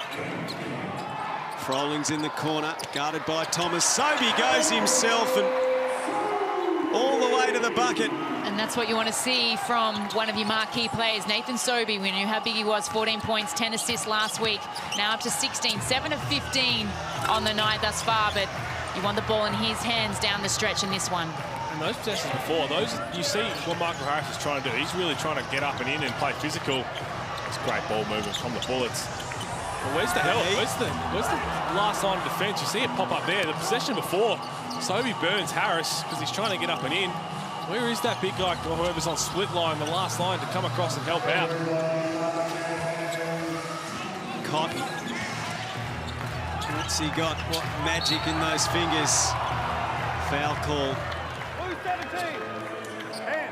Tanner Krebs. 18 points for Krebs tonight. 2 rebounds, 2 assists. He's been impactful as Froling checks out.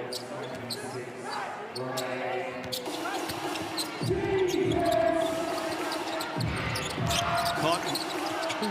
Step back. Bucket.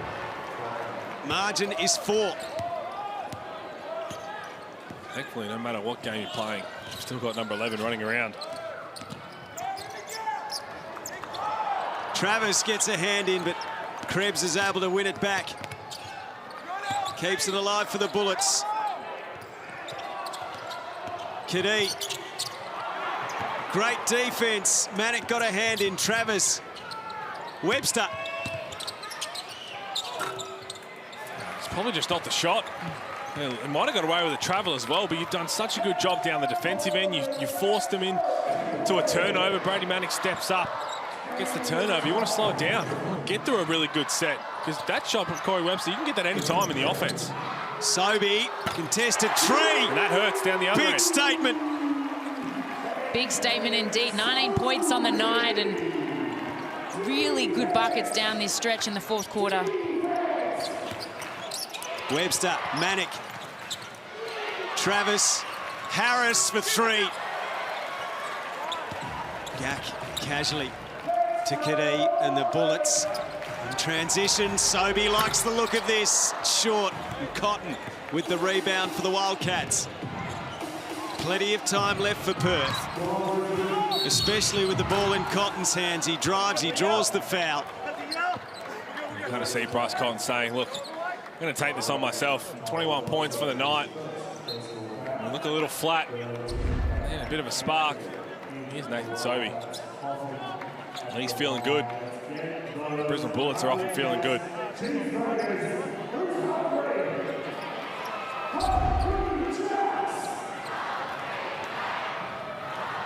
Well, I think the court announcer and the kids are highly optimistic if they think they're getting burgers here. Poor young fella's not getting them from this guy. What are we up to now? Balls 21 from 21 at Nissan Arena. Doesn't look close to missing one anytime soon. Oh, they're going to try and ice him on this one.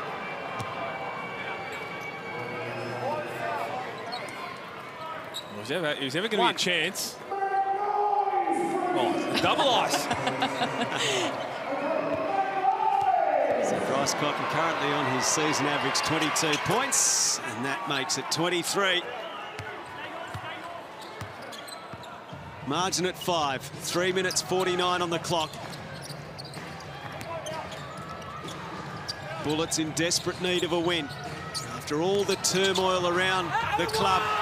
And Sobey, he is hell-bent on delivering it. That was really nice, turning the corner, just dropped his shoulder, knew his player was behind him and was able to get himself to the rack. To see Manick finding the bottom of the net, and just Perth are just hanging around, Hools.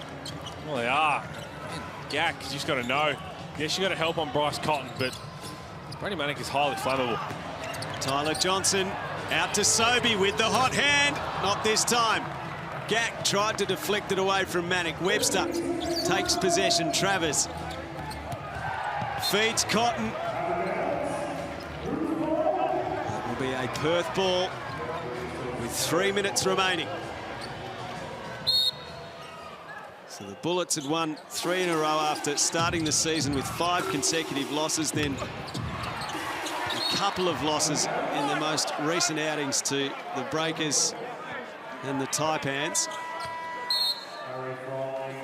Perth Wildcats started with 3 wins, then lost 5 in a row, followed by 2 consecutive wins. Their last outing, a loss to the Adelaide 36ers. Bryce Cotton. Well, the Bullets dodged one there, just fell asleep. Good heads-up play. Bryce Cotton and Luke Travers. We're going to dig in here. Haven't managed to get too many stops in succession tonight. Sobey. And that goes through Johnson's hands.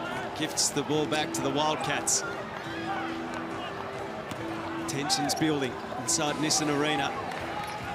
The home fans know their team have played relatively well. Could be on the cusp of an important victory, but they also know the Wildcats are close enough and capable enough. Travers underneath. Took contact. Froling. Travers there making something out of nothing, forcing the referee's hand there, getting physical down low with Harry Froling. We only had a combined 17 free throw attempts on the night from both teams. Oh, that poor young fella. He would have been heartbroken on that one. Rolled out. So Travers 5 points tonight. Stays at 5. Another look for Blanchfield. He's going to go to the free throw line. Bullets just fell asleep. Right now, this game's coming down to what team doesn't make as many mistakes. Blanchfield just 3 points. That can't happen. On a free throw, you can't give up an offensive rebound. And if you do, you can't foul a shooter going straight back up. It's definitely a coach killer, and you did mention Alistair. You know, Todd Blanchfield hasn't seen much court time. Wants his burger, definitely hungry. Well, here we go. There's a chance here. Oh, and thankfully, Derek Rucker's just told me that if he nails this one, Rucker's going to get him a burger anyway. So you're a good man, Derek. He is burger boy. There's never been a kid keener to be fed, but unfortunately, no. Ruck's got you. Oh, Ruck's got you. Pouting. Derek Rucker will come and see you, young fella, and fill you up. Just a tick over 2 minutes to go. 2 points the margin. Krebs has been dynamic, but he can't keep his balance here. And Manic downhill. Blanchfield with the layup, scores a level, and Krebs has hurt his ankle here. This is a real worry. Didn't look good. No, it looked really nasty. It was a great penetration on the long closeout. But as we see him attack the rim, I can't even look. Just rolls straight over on that left foot. Went to plant.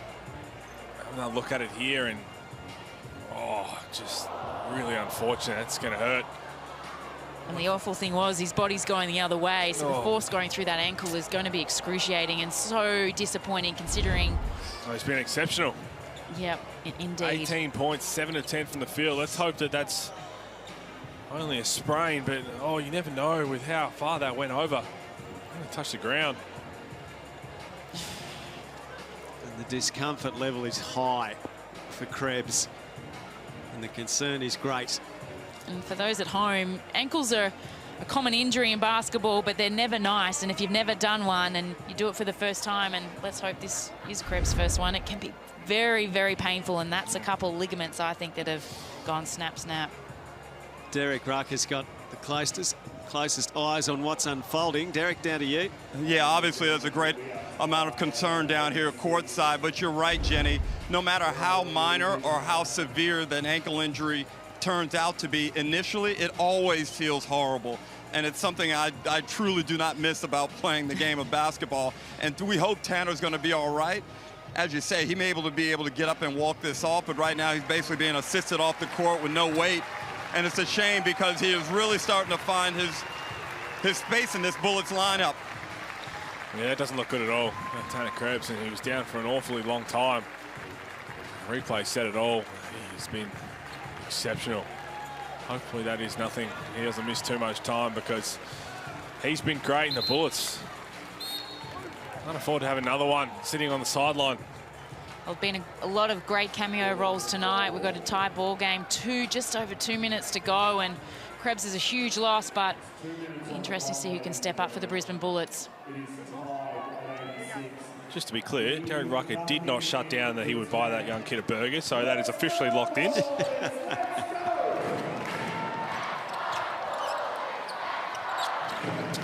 So what will transpire from here? Can Sobey have a big influence? Travers the rebound.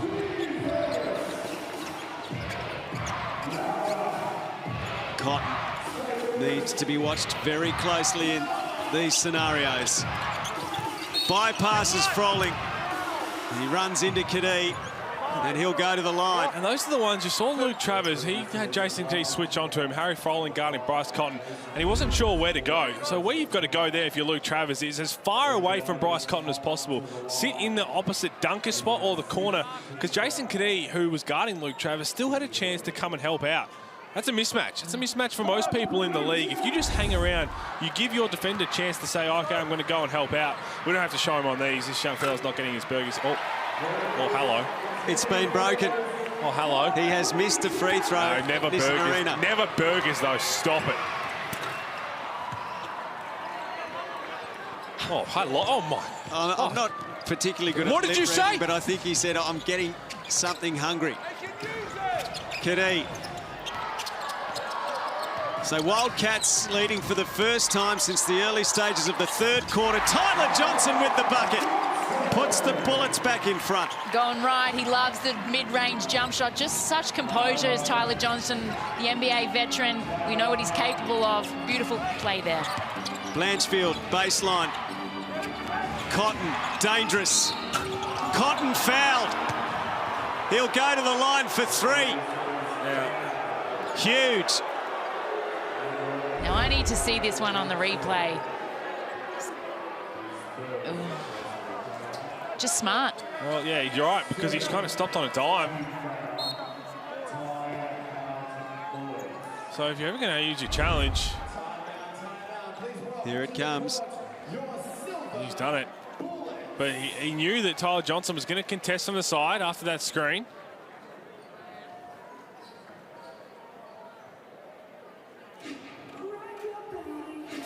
So let's take a close look.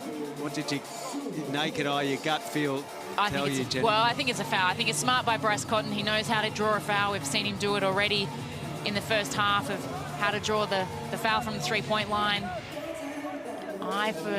For my mind, Johnson just saw, like he just caught the wrist, the forearm there of Cotton, and Cotton made it known to the referees. But it'll be interesting to see. We just didn't get the right angle.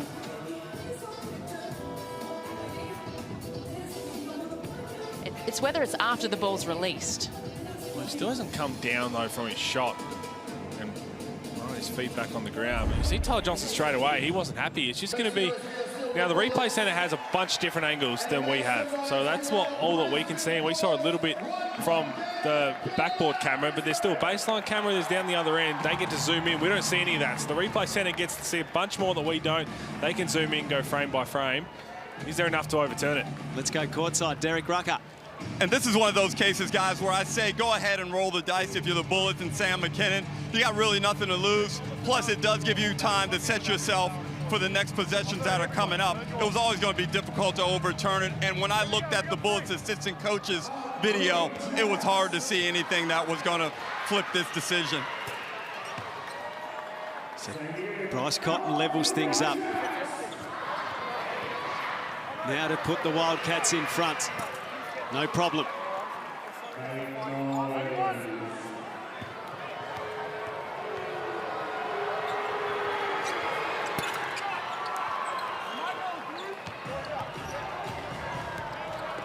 So the Wildcats by 2.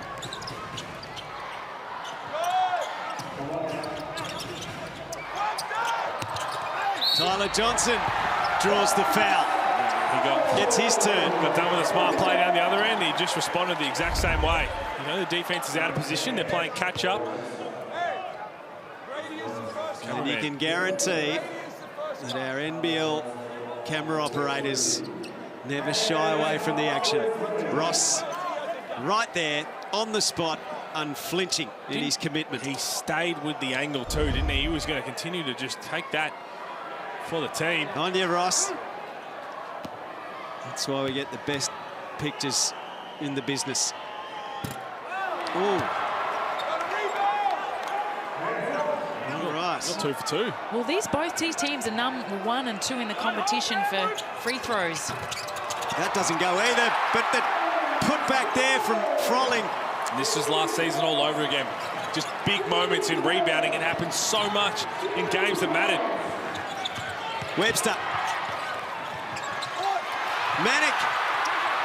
Johnson with the rebound. They've got a chance for a 2-for-1 if they want it. The Brisbane Bullets. The crowd getting right behind the Brisbane Bullets. Johnson Froling from outside. Oh, my. Foul. 3 shots. Baines and co love it. Well, I tell you what, he's having a bit of a laugh about it, Harry Froling. Bryce Cotton asking John Rillie. So here we go. He may as well. You're going to have a timeout anyway. You may as well just challenge it and see what can be thrown out there. Desperation from Tyler Johnson, and arm drag there of Froling. So that's what he's saying.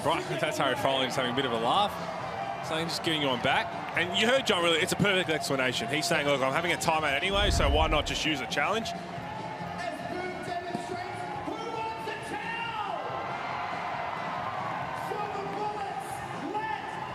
Well, this is just giving everyone a breather, really.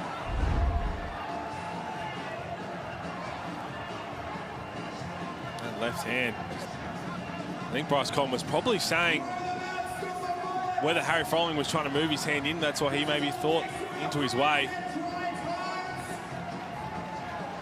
So don't forget, we saw that first angle, but replay center's got plenty more angles and the ability to zoom right in, slow it down frame by frame. We only get to see that.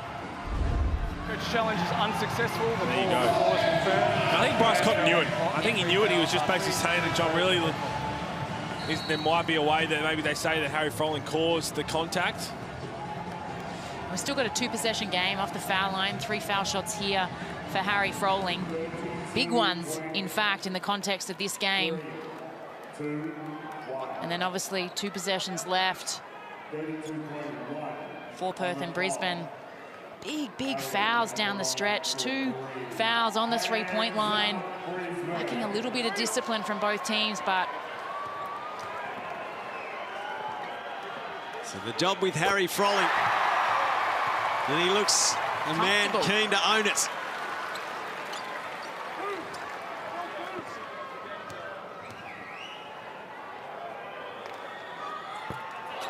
All right.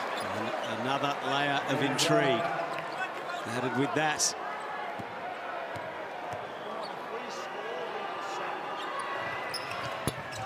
That one doesn't go either.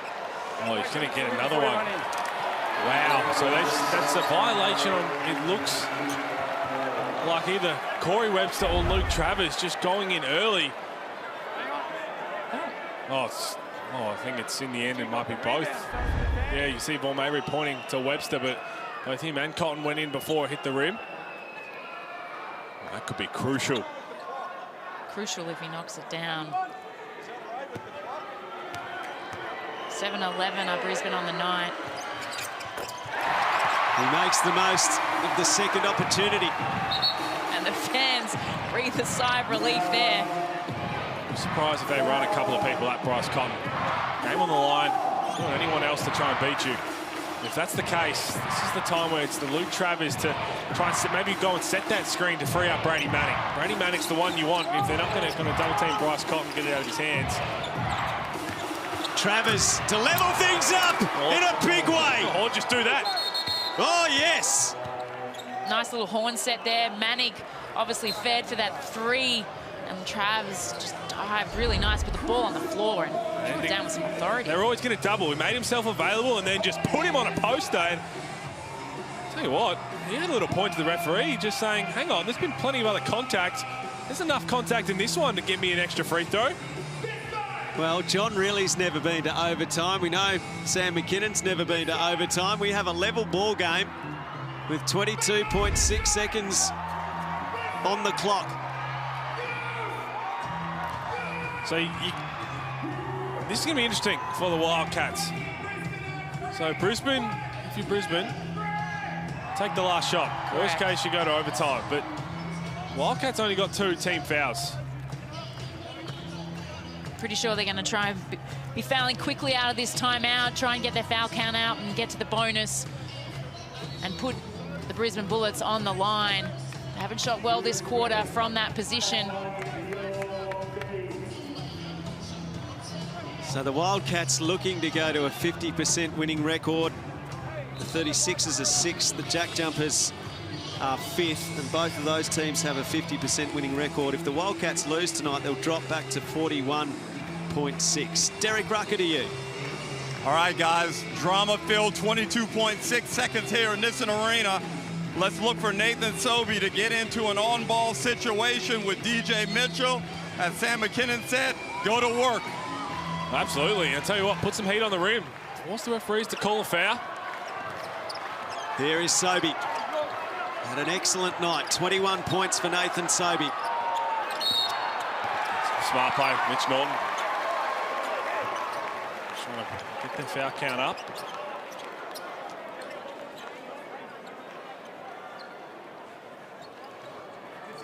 You can feel the tension. This nervous silence for the moment.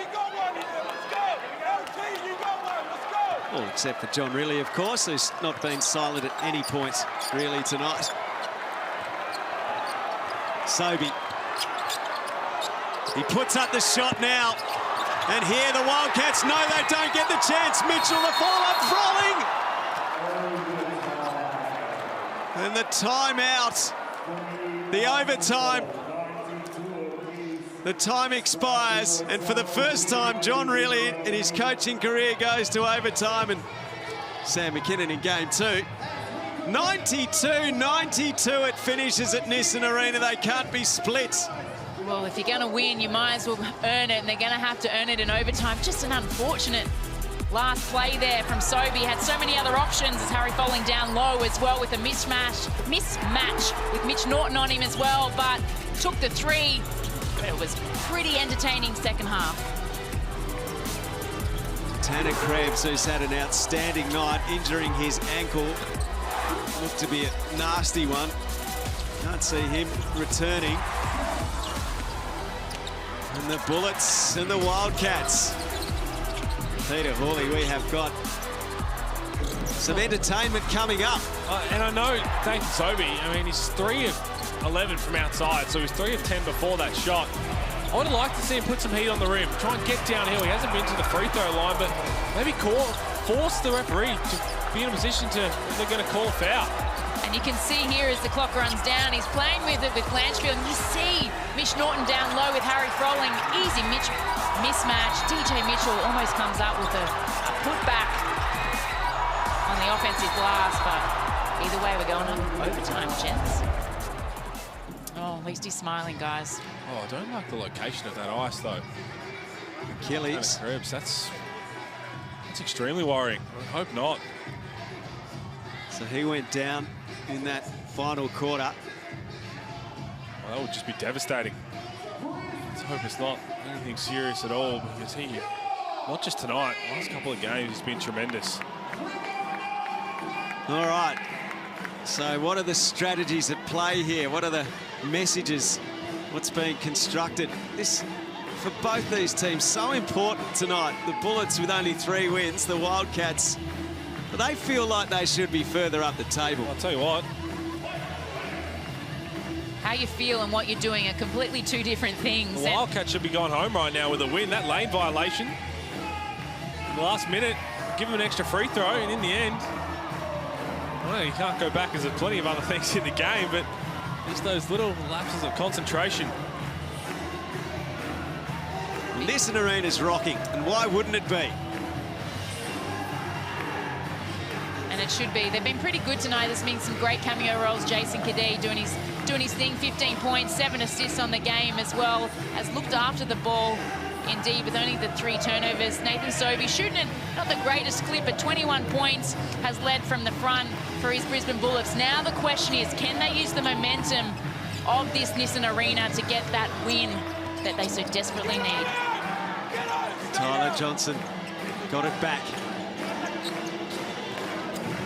Manic over him, off the glass! Stop it. Tyler Johnson's been a bit wayward tonight from outside the arc, but that's a big 3 to hit. Cotton at the other end. Oh, that is out of character. Oh, look at this from Tyler Johnson. This is well defended from Brady Manic. Banks open. Banks open late.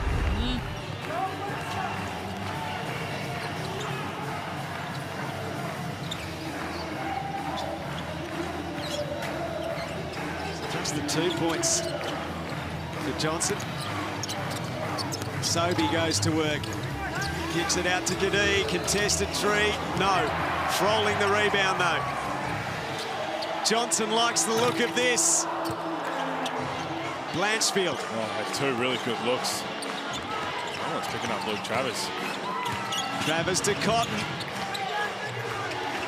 Travers sets his feet.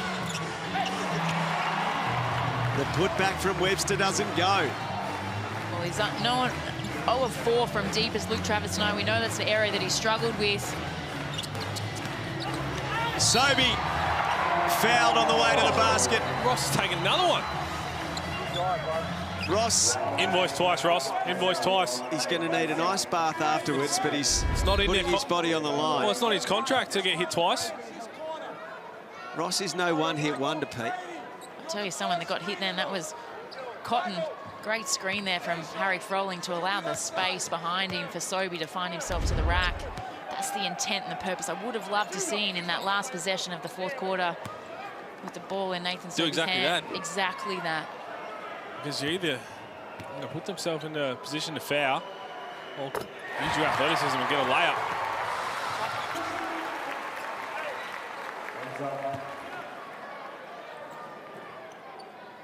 Two points in the night for Sobey.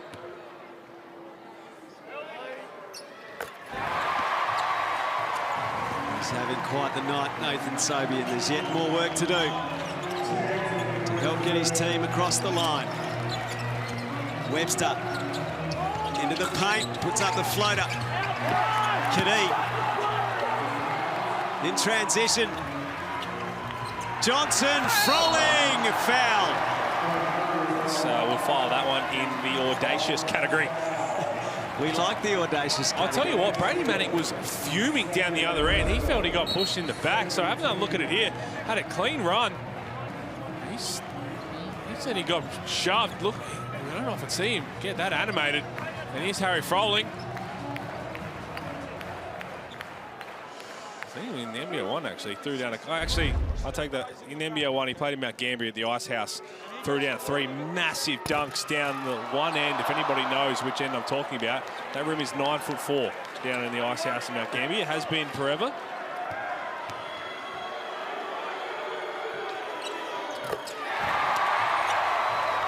The lead is 5, so the Wildcats need to find a way.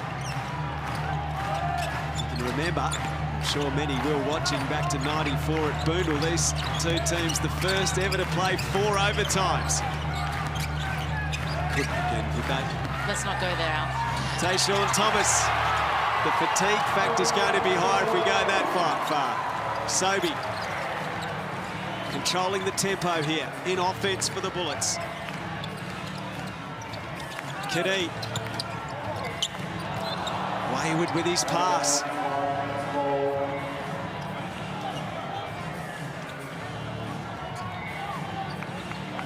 Jason Kadee. 10 offensive rebounds for the Bullets. 42 rebounds total on the night to 35 of the Wildcats.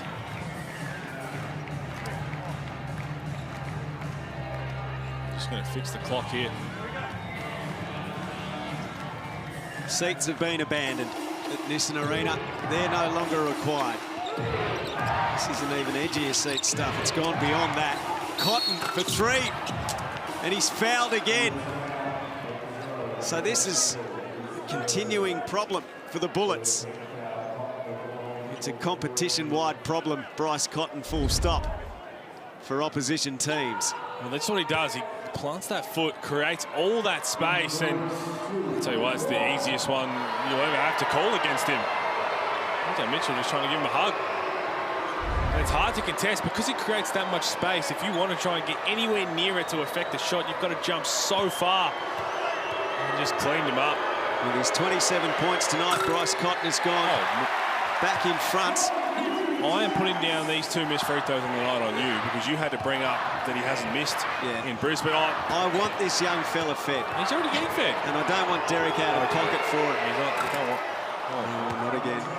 Yeah, so he's now the leading scorer in the competition. Mitch Creek with 19 points earlier tonight has The Phoenix were beaten by the Breakers 110 to 84. Having a battle. He missed two. Not in succession. So hopefully the young fella understands the Hungry Jacks rules. Yeah. I think he got excited and his dad just said, sorry, son. I wonder if Bryce Cotton misses two free throws. That constitutes... The whole league should get him. That's not just a burger. That's the family pack. He missed 3 on the night. That's league stuff. So 4 points separate these two teams. First period of overtime at Nissan Arena. John Rillie experiencing something new.